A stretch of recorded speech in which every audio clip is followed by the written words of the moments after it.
Quand vous lisez les évangiles, vous voyez Jésus à l'œuvre.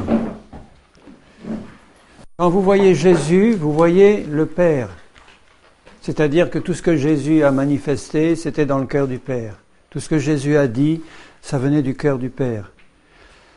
Et quand on voit comment Jésus marchait et vivait sur cette terre, il nous montre comment nous aussi nous devons marcher.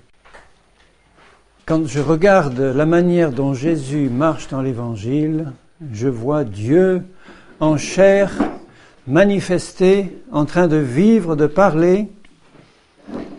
Dieu venu manifesté en chair. Et Jésus veut que nous soyons remplis du même esprit, l'esprit de Jésus-Christ. Marcher comme il a marché.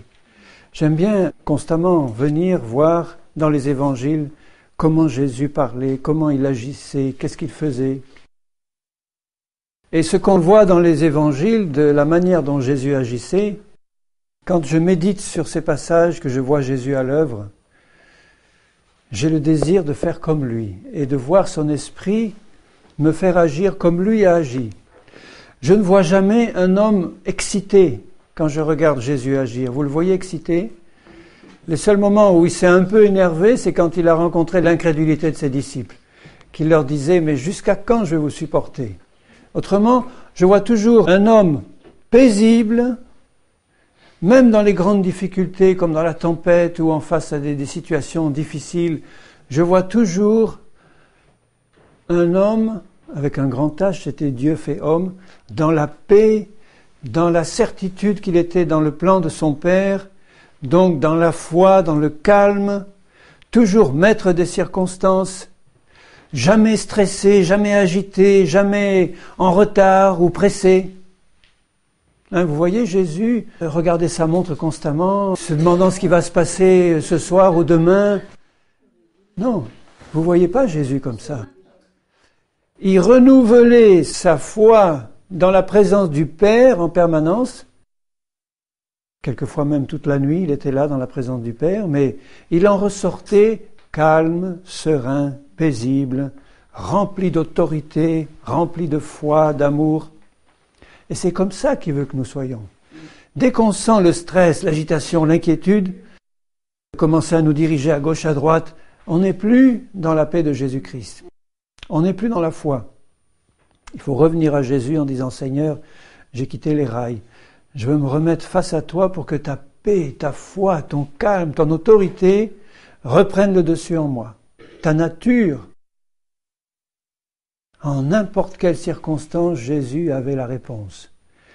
Et quand tu sais que ce même Jésus, il habite en toi par le Saint-Esprit et qu'il veut te transformer à son image, tu peux avoir confiance, tu es dans la foi, tu peux avoir confiance qu'il le fera.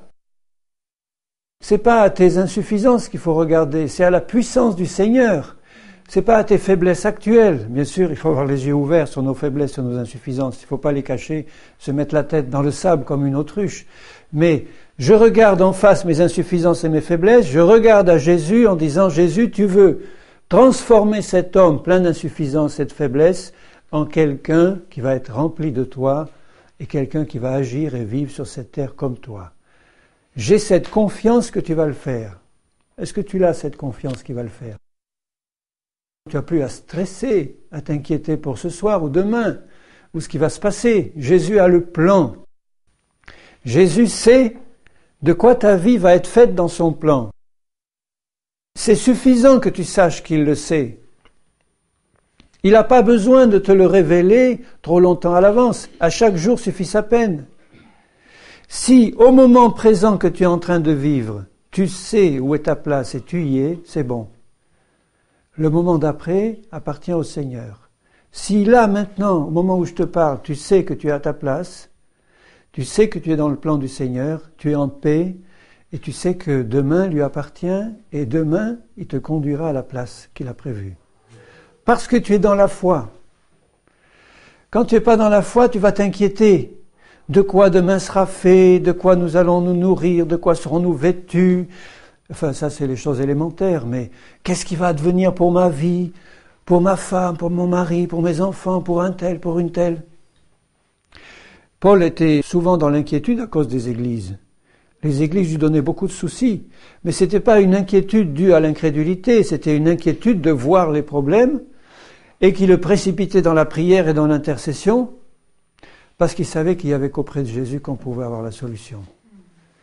Donc je suis certain que le ministère de Paul, ce ministère qui était si puissant et qui a parcouru toute la terre connue de l'époque, ce ministère puissant était puissant parce que Paul connaissait son Jésus.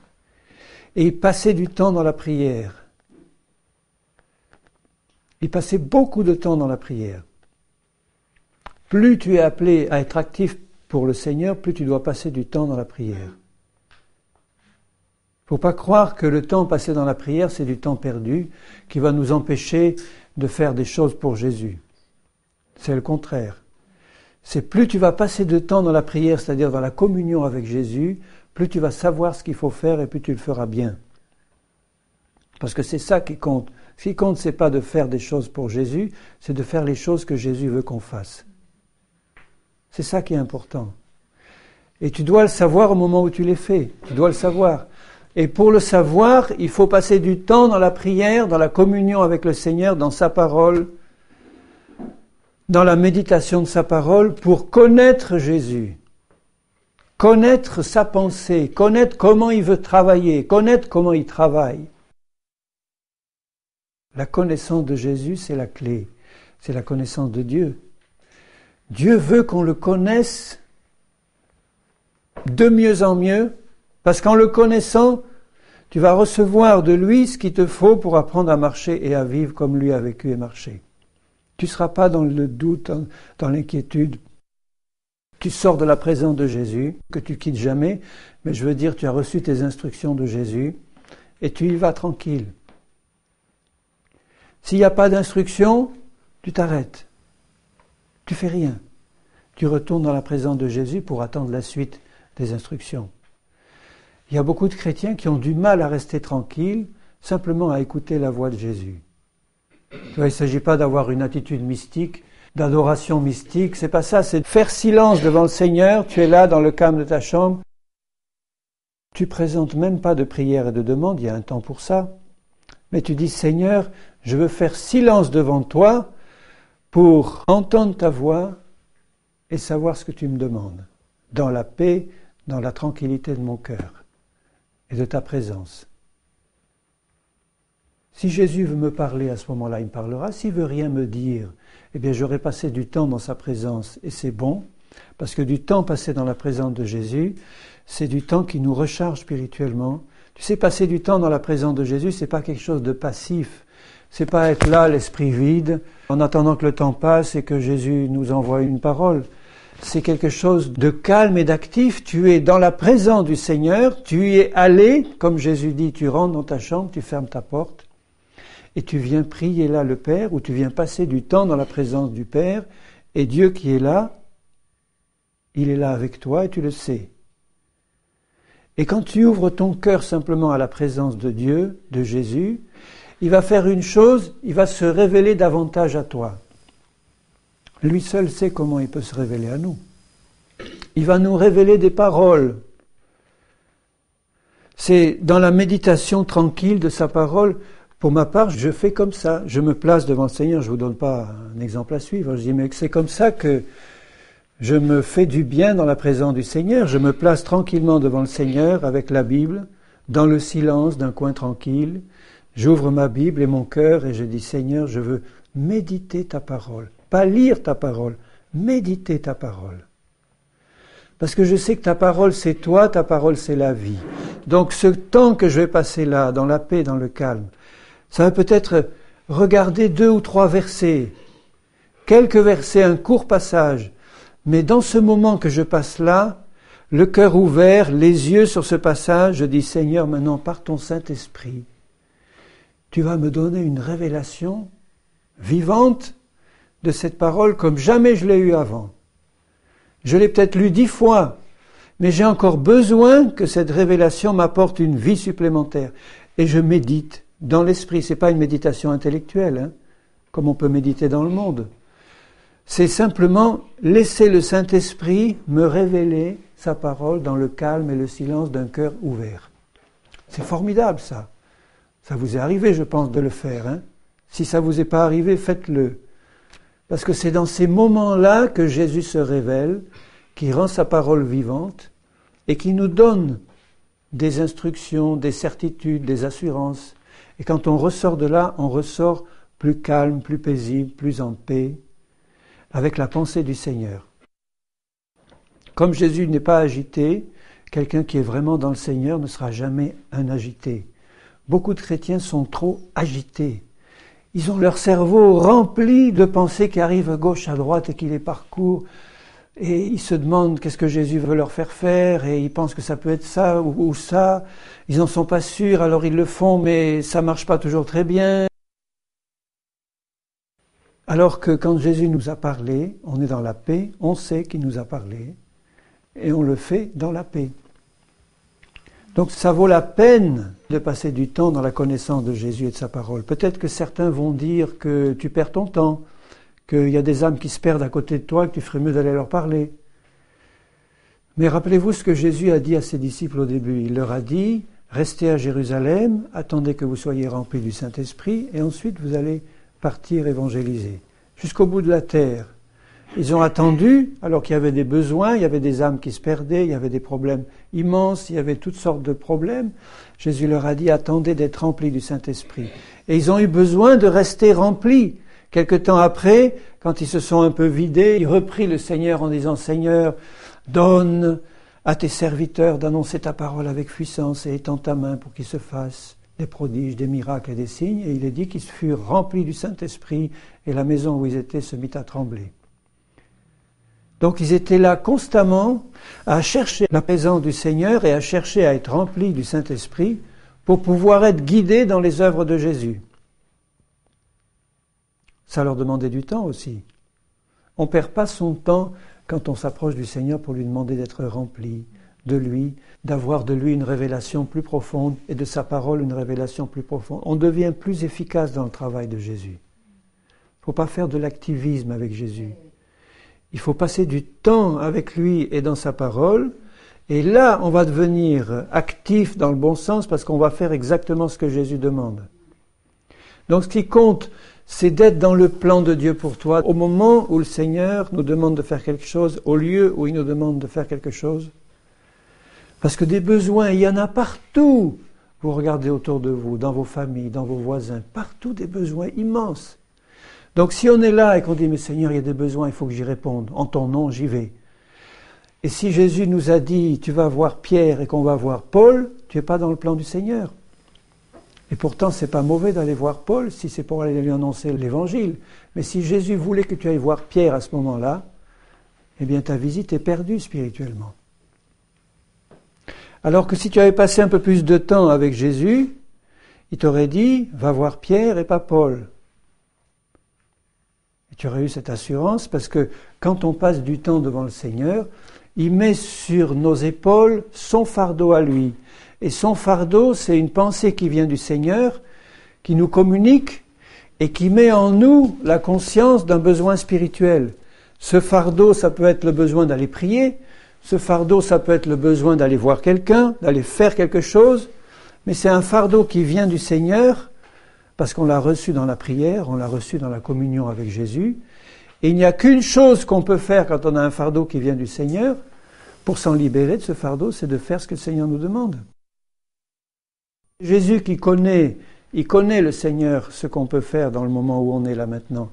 Donc quand il va mettre un fardeau sur nous, il met un fardeau sur nous en fonction de ce qu'il connaît de nous, de nos aptitudes actuelles, de nos capacités actuelles.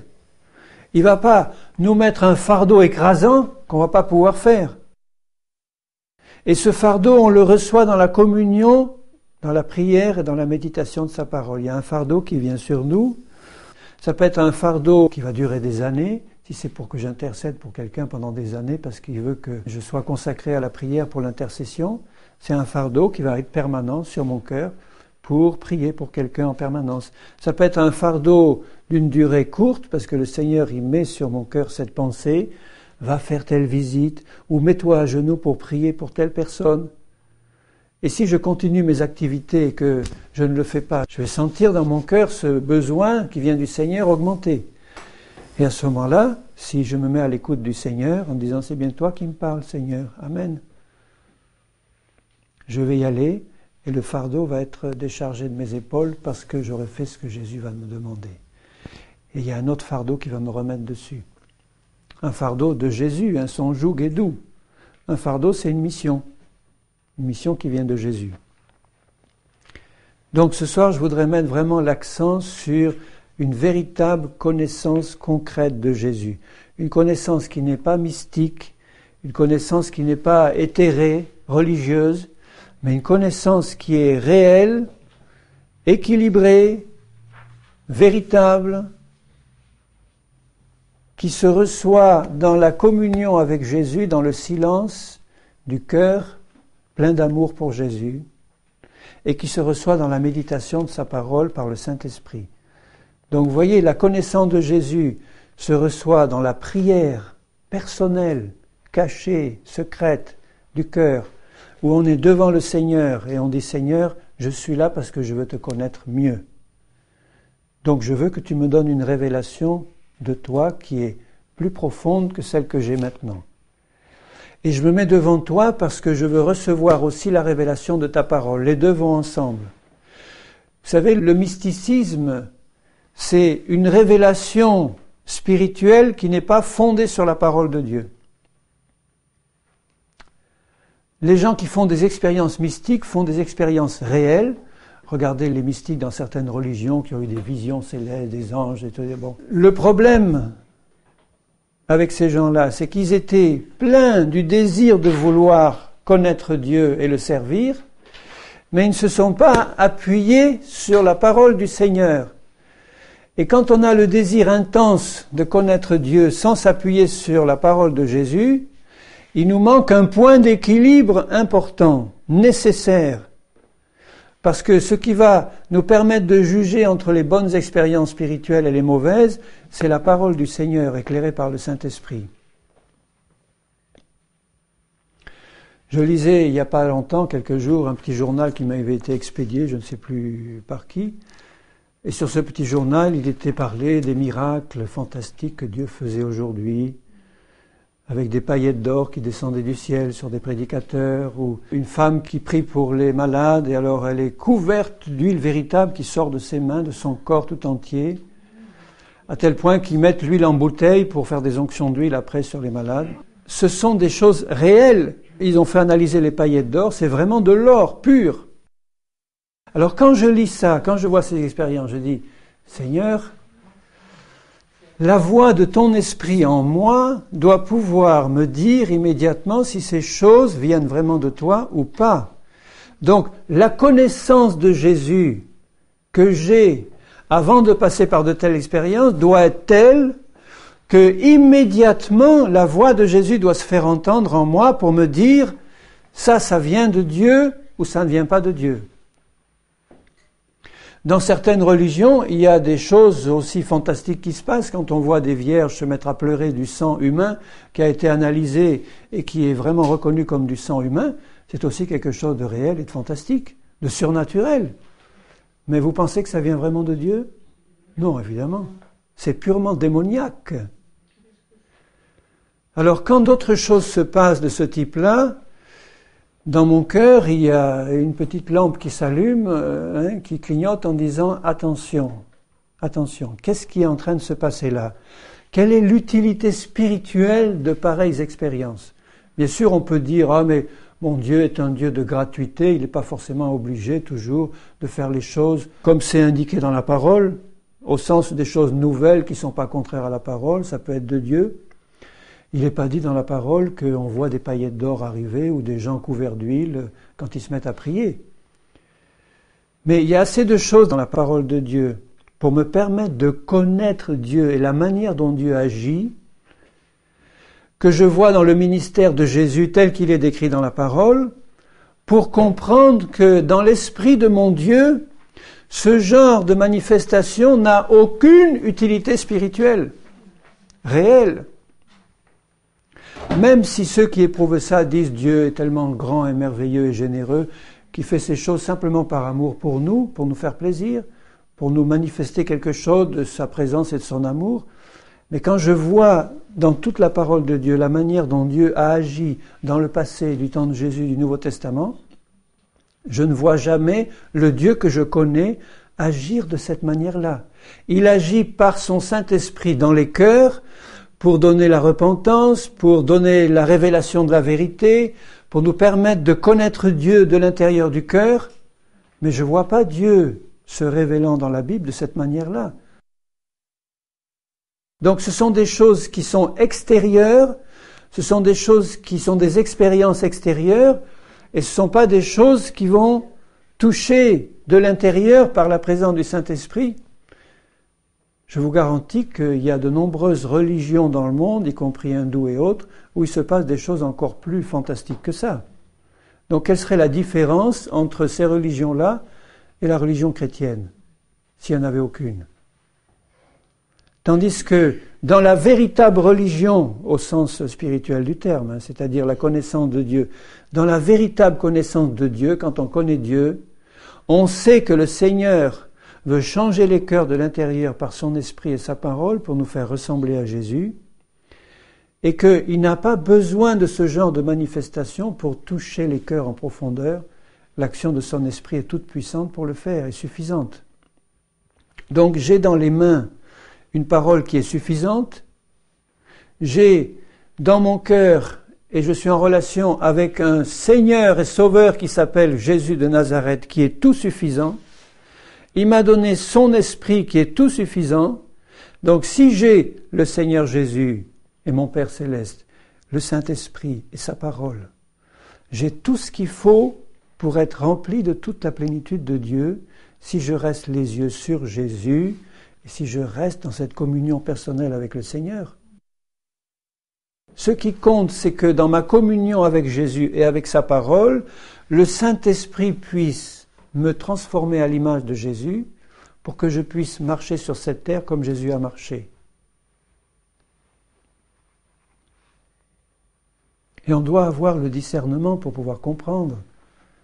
Alors peut-être que vous l'avez tous et que pour vous ce sont des choses évidentes, mais il y a des milliers et des milliers, pour pas dire des millions de chrétiens qui sont en train de dire, eh bien Dieu est en train de nous visiter d'une manière nouvelle et surnaturelle, et il fait des choses fantastiques au milieu de nous, et c'est ça qui va compter pour eux. Alors que le message de la croix, le message de la parole de Dieu, le message d'une vie de sainteté et d'équilibre en Dieu, reçu dans la méditation de la parole et dans la communion avec Jésus, apparemment ça ne suffit plus. Or c'est tout suffisant pour vivre comme Jésus a voulu qu'on vive sur cette terre. J'ai tout là-dedans, j'ai tout.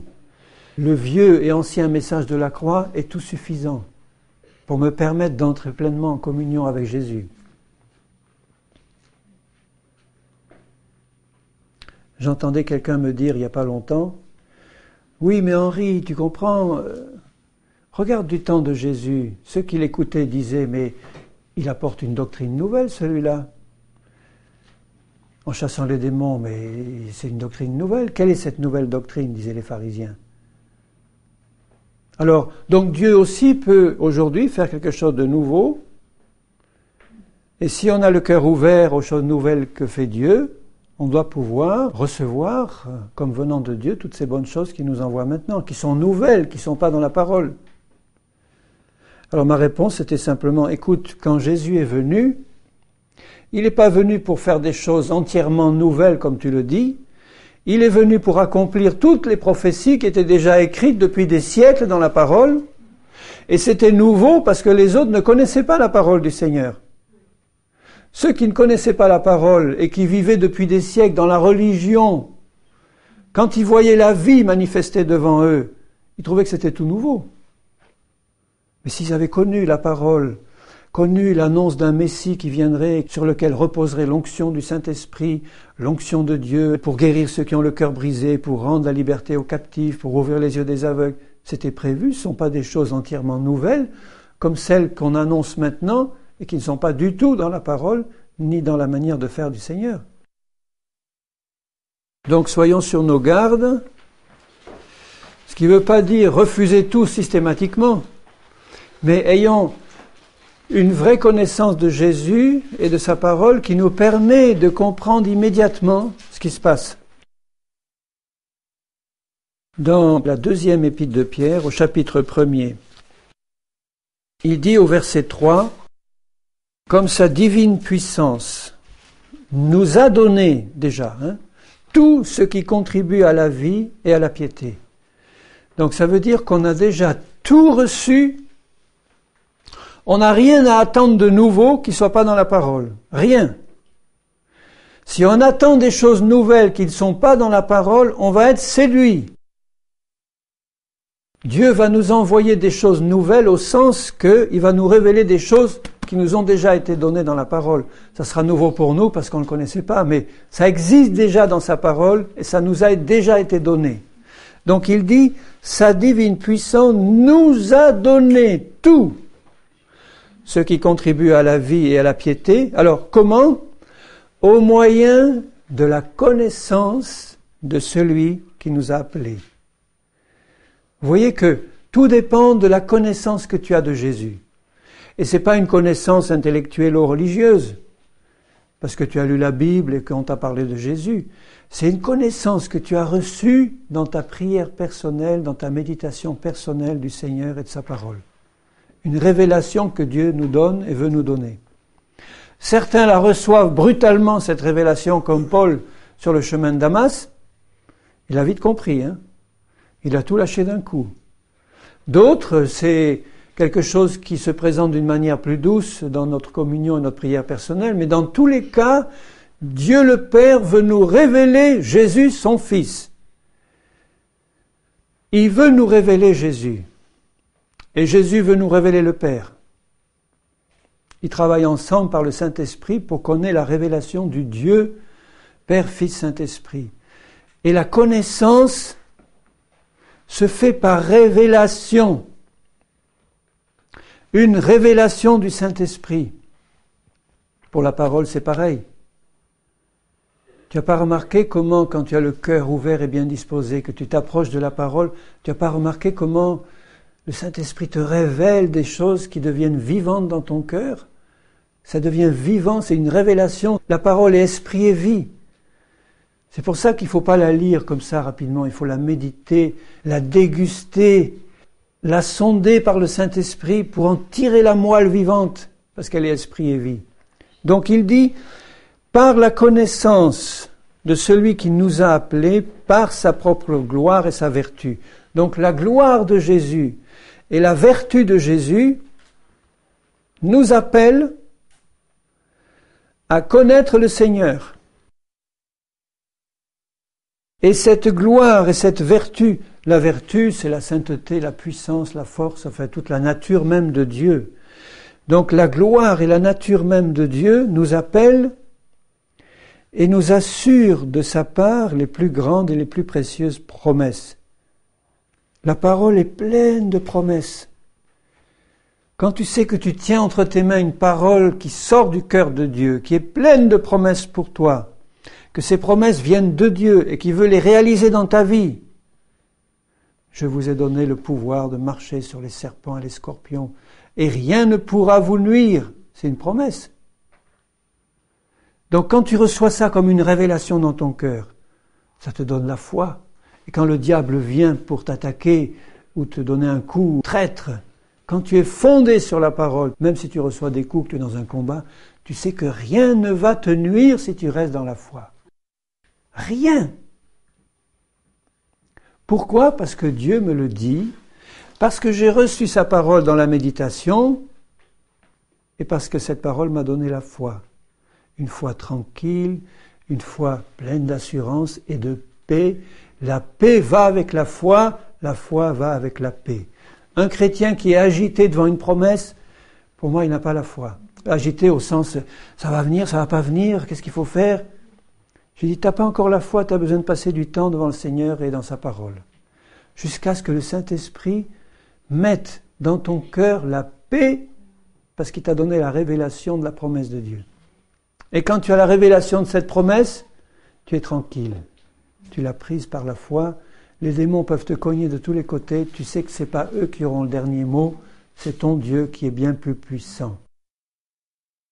Alors, il nous appelle et la gloire et la vertu de Jésus nous assurent les plus grandes et les plus précieuses promesses. Donc les promesses, moi j'associe ça à la parole de Dieu. Les promesses pour que par elles, c'est-à-dire par la parole, par les promesses, vous deveniez participants de la nature divine. Tu vois comment ça se fait? Jésus t'appelle par sa gloire et sa vertu. Sa gloire et sa vertu nous assurent les plus grandes et les plus précieuses promesses de sa parole. Parce que Dieu est Dieu et il veut nous voir remplis de lui. Et pour nous voir remplis de lui, il a besoin que nous ayons foi en sa parole. Donc sa gloire et sa vertu sont comme un phare immense qui éclaire tous les hommes et qui nous dirige vers Jésus. Et quand on arrive dans la lumière de Jésus, la gloire et la vertu de Jésus nous assurent les promesses de sa parole. C'est-à-dire nous révèlent sa parole. Tu vois, Jésus et sa parole travaillent étroitement ensemble. Jésus est la lumière du monde. Tu peux voir là comme si tu étais dans une mer agitée, tu vois là au fond un phare puissant qui brille. Tu dis, ah, je sais où je suis. Et tu te diriges vers ce phare. Et ce phare, quand tu arrives tout près, te montre les promesses, c'est-à-dire l'entrée du port, l'endroit où il faut passer, le chemin. Donc tu t'approches de la lumière de Jésus, cette lumière éclaire ton chemin en te révélant la parole du Seigneur, et ces promesses précieuses et grandes, par elles, tu deviens participant de la nature divine. Comment tu peux devenir participant de la nature divine? En croyant aux promesses du Seigneur. Tu vois combien ça va bien plus loin, la révélation de ces choses, que de se réjouir parce que des paillettes d'or descendent du plafond. Enfin bon, tu ne te réjouis pas de ça, j'espère. Mais quand tu as découvert ce trésor-là, celui-là, trésor, il n'a pas de prix. Quand tu arrives à être en communion avec le Seigneur et avec sa parole et que tu as reçu la révélation de ses promesses pour toi, tu deviens participant de la nature divine. Parce que les promesses, c'est la parole c'est la vie. Ces promesses, tu les reçois dans ton cœur. Et ces promesses amènent avec elles la vie de Dieu qui s'implante en toi et qui te rendent participant de la nature divine. Participant de Jésus. Parce que nous sommes son corps. On est des membres de son corps. Et la vie de Jésus doit passer dans ses membres, par sa parole, par ses promesses, en fuyant la corruption qui existe dans le monde, etc. Donc, une fois que tu sais ça, tu sais que Dieu a pourvu, il t'a tout donné en Christ, dans sa parole. La suite est importante, il dit, à cause de cela même, faites tous vos efforts pour joindre à votre foi à la vertu la science, à la science la tempérance, etc. À la tempérance la patience, la piété, l'amour fraternel et l'amour agapé. Alors pour moi, ça veut dire quoi faire tous ces efforts? Ce n'est pas des efforts de volonté ou de bonne résolution. C'est faire tous nos efforts pour rester constamment en contact avec cette lumière divine qui est Jésus et avec sa parole. Et c'est là que la vie de Jésus va ajouter en moi toutes ces qualités qui sont la nature même de Jésus. C'est son caractère, c'est sa nature, puisqu'il dit vous allez devenir participants de la nature divine. Donc les efforts que j'ai à faire, c'est des efforts simplement pour rester unis à Jésus et à sa parole. Passer du temps avec le Seigneur à méditer sa parole dans la prière. Et le reste du temps de la journée et de la nuit où je ne suis pas isolé dans ma communion avec Jésus, rester en communion constante avec lui, quelle que soit l'activité et le travail que je peux faire. Toujours mes antennes paraboliques ouvertes vers le ciel pour capter ce que le Seigneur a à me dire.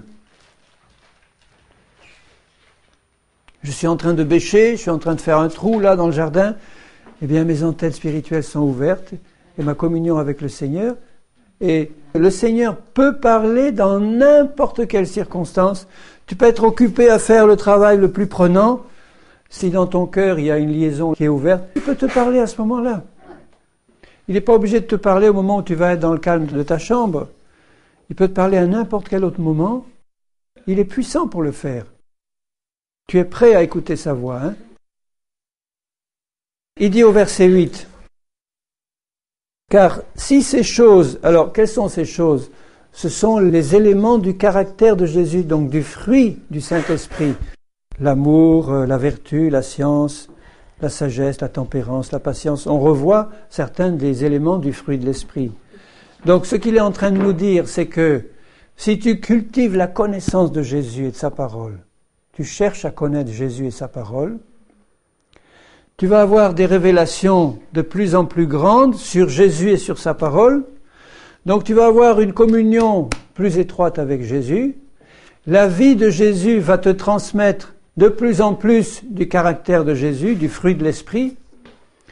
Et si ces choses sont en toi avec abondance, ce fruit de l'Esprit, s'il est abondant en toi, il dit au verset 8 que ces choses ne te laisseront pas oisif ni stérile pour la connaissance encore de notre Seigneur Jésus-Christ.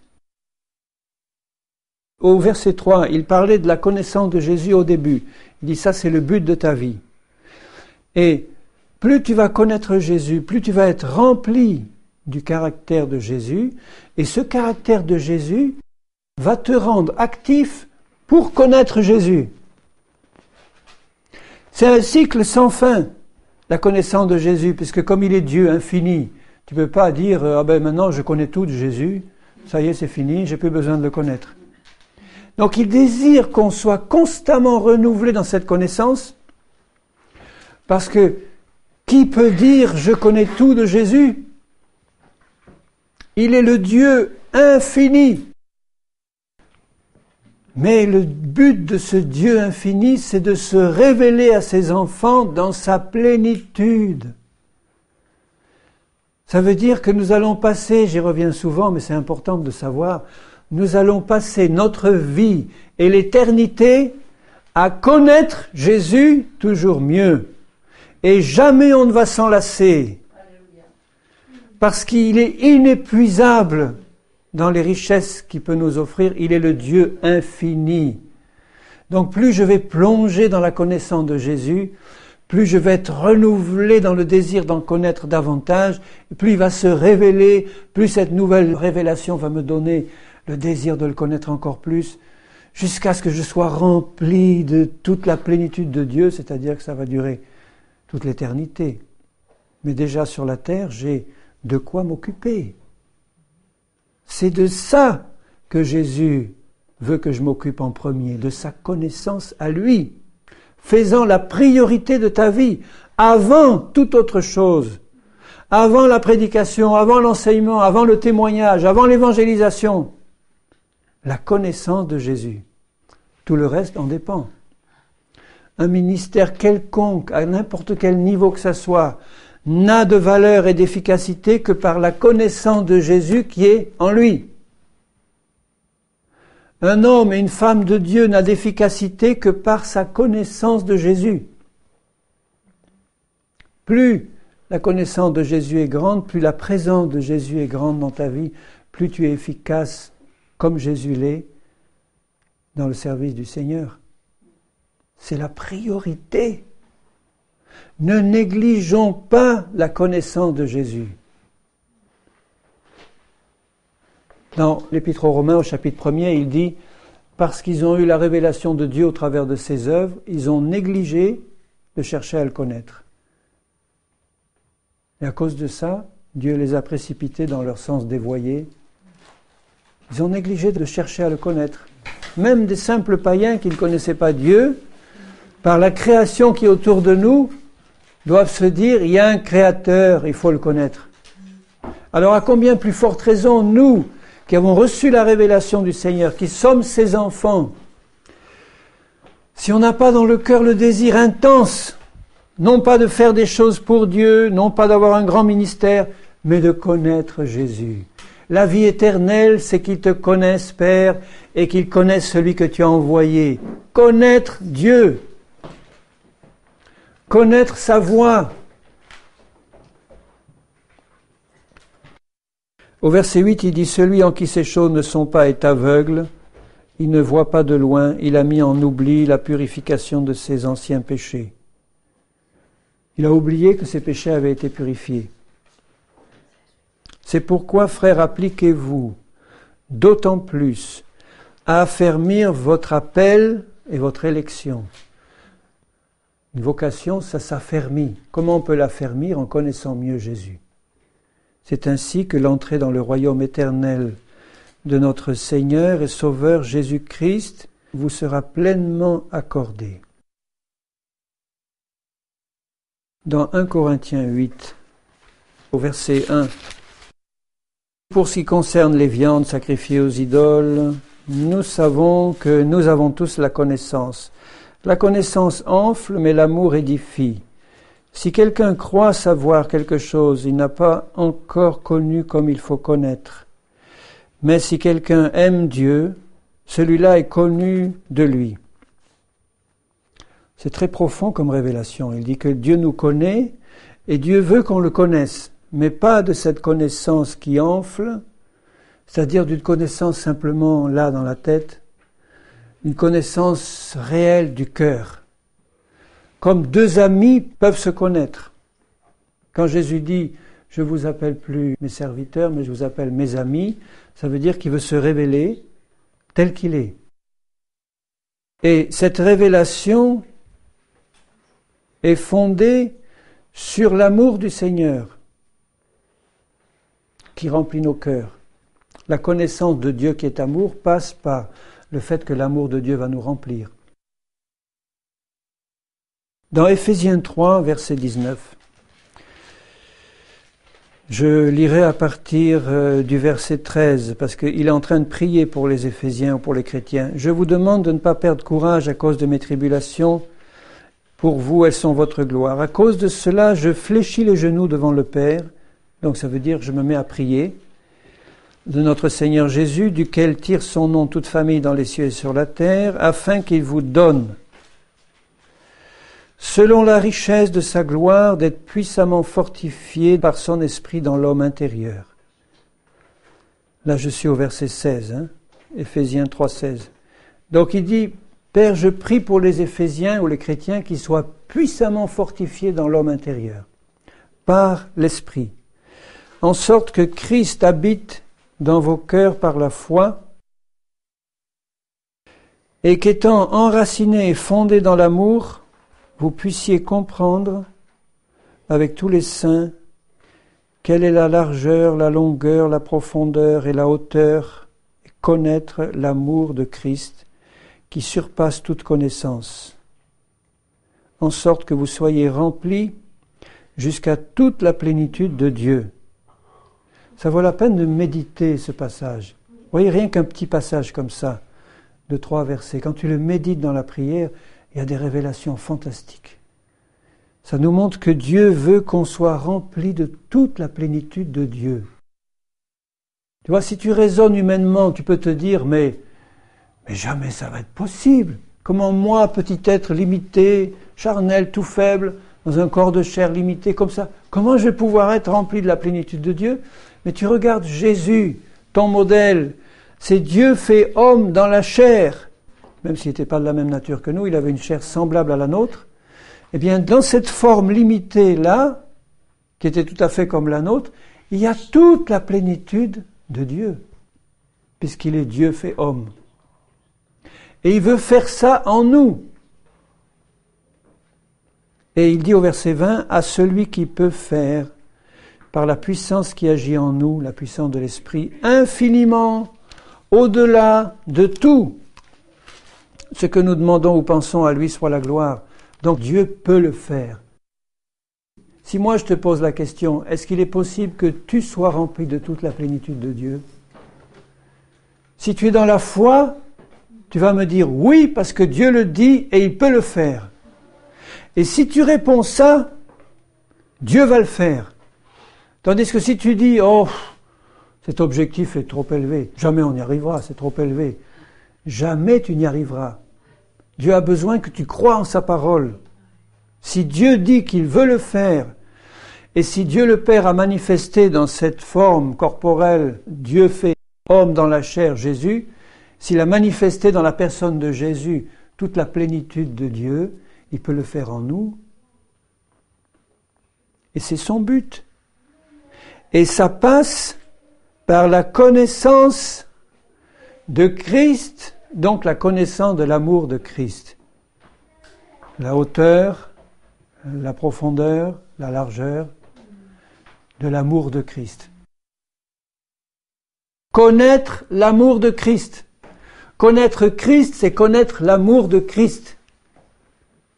Plus tu connais Christ, plus tu connais son amour réel, sa sainteté, son amour pour toi. Alors, est-ce que tu penses que ce Dieu qui veut te remplir de toute la plénitude de la divinité n'est pas capable de te faire sortir de ton problème actuel, quel qu'il soit? Il veut te remplir de toute la plénitude de Christ, de Dieu. Crois. Dans Philippiens 1:9, ce que je demande dans mes prières, voyez à quel point la prière est importante. Tout ça se fait dans la prière. Tu vois le plan de Dieu pour toi dans la parole. La conséquence immédiate, c'est que tu vas commencer à prier selon les promesses de Dieu en disant « Seigneur, je viens de voir dans ta parole que tu veux faire ça dans ma vie. Je te prie de le faire. » C'est ça que Dieu attend de toi. C'est pas d'être passif en disant « Oh, ça va se faire tout seul parce que Dieu le veut. » C'est d'être poussé à la prière parce que tu sais que Dieu le veut.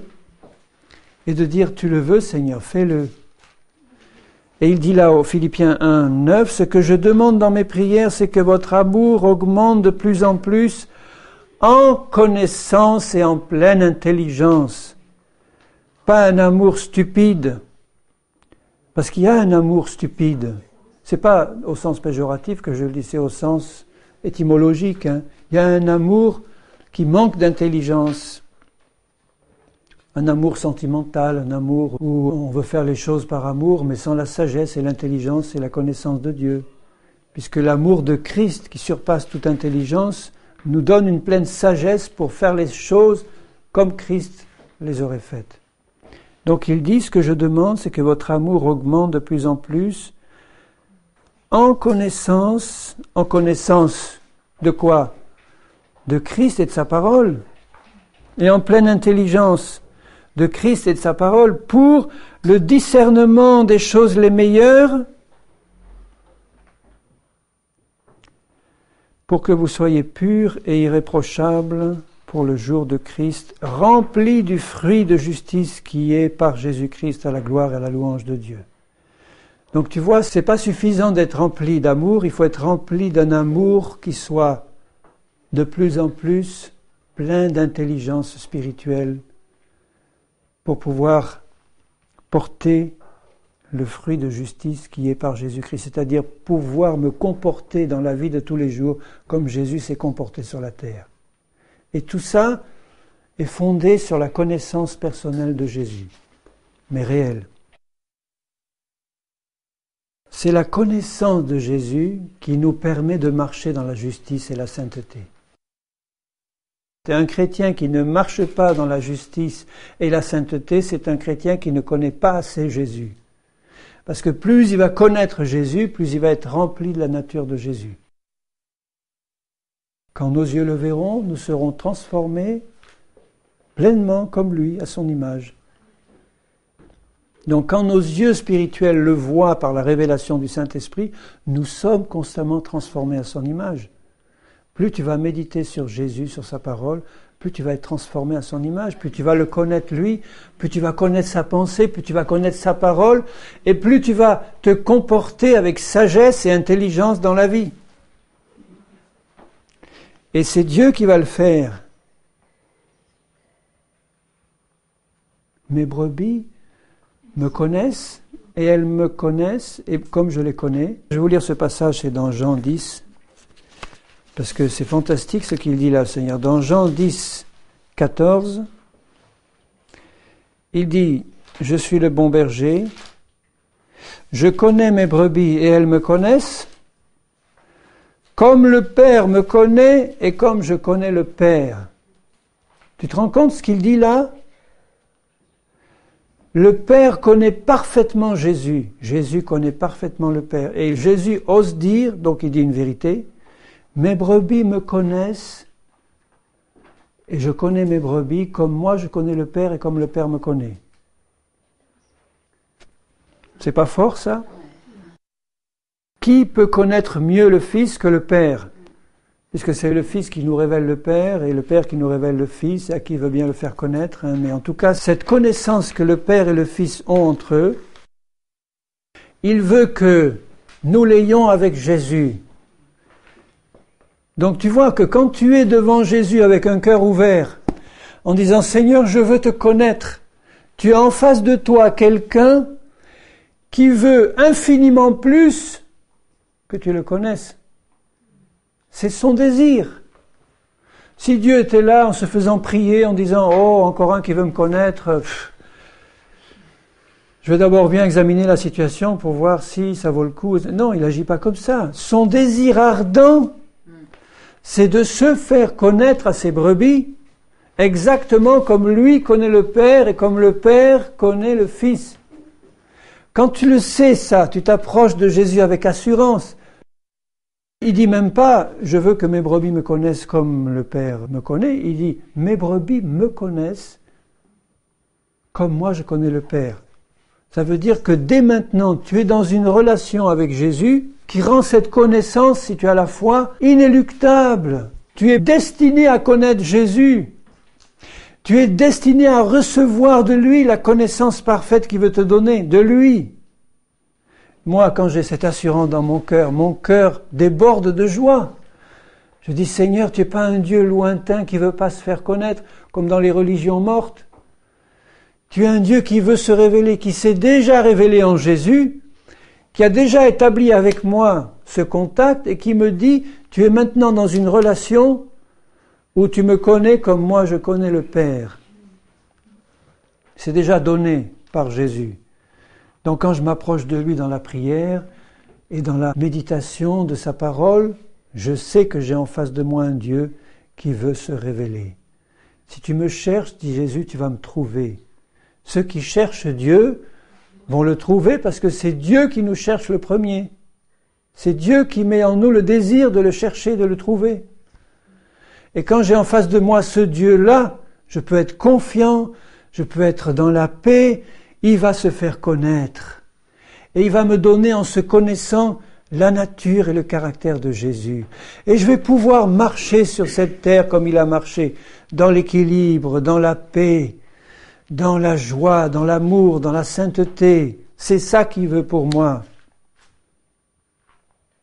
Il veut que j'arrête de pratiquer ma religion pour rentrer dans une vraie connaissance de Jésus, pour être efficace. Et il le veut pour tous ses enfants, sans exception. Tu n'es pas en dehors du plan de Dieu. La connaissance de Jésus n'est pas réservée à certains grands ministères, apôtres, prophètes, etc. C'est tous les enfants de Dieu qui sont appelés à cette connaissance-là. Et les autres ne font que les aider à entrer dans cette connaissance-là. Si je peux avoir une efficacité quelconque en tant qu'enseignant, c'est faire augmenter votre foi pour vous permettre de vous approcher avec assurance de Jésus pour recevoir directement de lui sa révélation dont vous avez besoin. Et vous l'aurez, si vous la cherchez avec foi, vous l'aurez parce que vous avez en face de lui un Dieu qui veut se révéler. Et je vais terminer par Ésaïe 11. Dans Ésaïe 11, au verset 1er, « Puis un rameau sortira du tronc d'Isaïe. » Ce rameau fragile, c'est le Seigneur Jésus. « Un rejeton naîtra de ses racines. L'Esprit de l'Éternel reposera sur lui.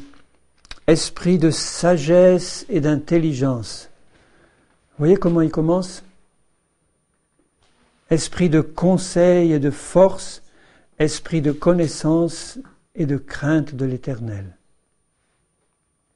Le commencement de la sagesse, c'est-à-dire de la connaissance, c'est la crainte de l'Éternel. Il respirera la crainte de l'Éternel. Il ne jugera pas sur l'apparence. Il ne se prononcera point sur un oui-dire, mais il jugera les pauvres avec justice. Il prononcera avec droiture sur les malheureux de la terre. Il frappera la terre de sa parole comme d'une verge, et du souffle de ses lèvres il fera mourir le méchant. Ça, c'est l'Esprit de l'Éternel sur nous. La justice sera la ceinture de ses flancs et la fidélité la ceinture de ses reins. Et après vient une description du règne de Jésus sur la terre et du millénium où le loup va manger avec l'agneau, etc. Mais dès à présent, il nous montre que la véritable onction du Saint-Esprit sur Jésus, c'était la parfaite connaissance de Dieu son Père qu'il avait, par définition, puisqu'il est Dieu le Fils. Donc pour nous qui sommes appelés à cette même relation avec le Seigneur Jésus, l'onction qui va reposer sur nos vies dans notre ministère terrestre va dépendre étroitement de notre connaissance du Seigneur Jésus. Puisqu'il dit « L'Esprit de l'Éternel reposera sur lui ». Pourquoi l'Esprit de l'Éternel repose sur lui ? Parce qu'il a un esprit de sagesse, d'intelligence, de conseil, de force, de connaissance de l'Éternel et de crainte de l'Éternel. De connaissance et de crainte de l'Éternel.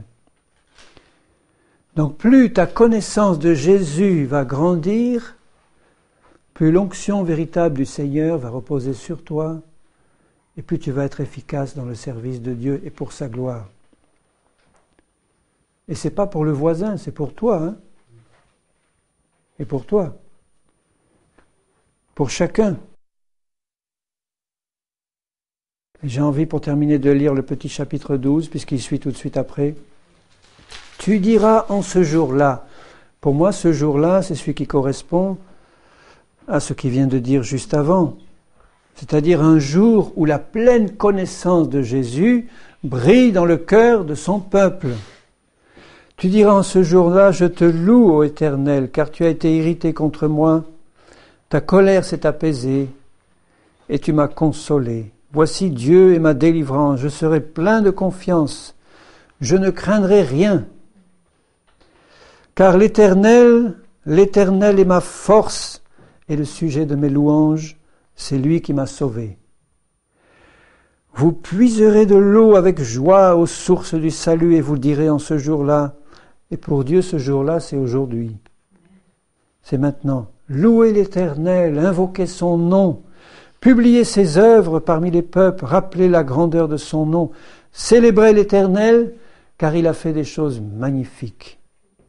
Qu'elle soit connue par toute la terre. Pousse des cris de joie et d'allégresse, habitants de Sion, car il est grand au milieu de toi, le Saint d'Israël. Au milieu de toi, parce que tu le connais. Amen, tu le connais. Et tu le connais parce qu'il s'est révélé à toi. Seigneur, mon Père, je suis débordant de joie à la pensée, à la révélation de ton esprit que tu veux te révéler et que tu veux nous remplir de toute la plénitude de Dieu. Quelle gloire, Seigneur! Quelle grâce! Seigneur, quel bonheur de savoir que tu veux le faire et tu veux te révéler. Tu veux pas simplement que nous entendions parler de toi. Tu veux que nos yeux te voient. Que nos yeux spirituels te voient, que notre cœur te connaisse tel que tu es. Seigneur, ma prière, c'est que nous te connaissions dans la vérité, pour être remplis de toute la plénitude de toi, du Seigneur Jésus, pour agir sur cette terre comme il a agi, sans excitation, sans crainte, sans doute. Dieu manifesté sur la terre. Seigneur, je te bénis parce que tu nous as choisis pour cet appel et je te glorifie, je te remercie pour cette grande grâce. Ouvre notre intelligence, Père Saint, que nous comprenions et que nous saisissions ta parole. Au nom de Jésus, béni sois-tu. Amen.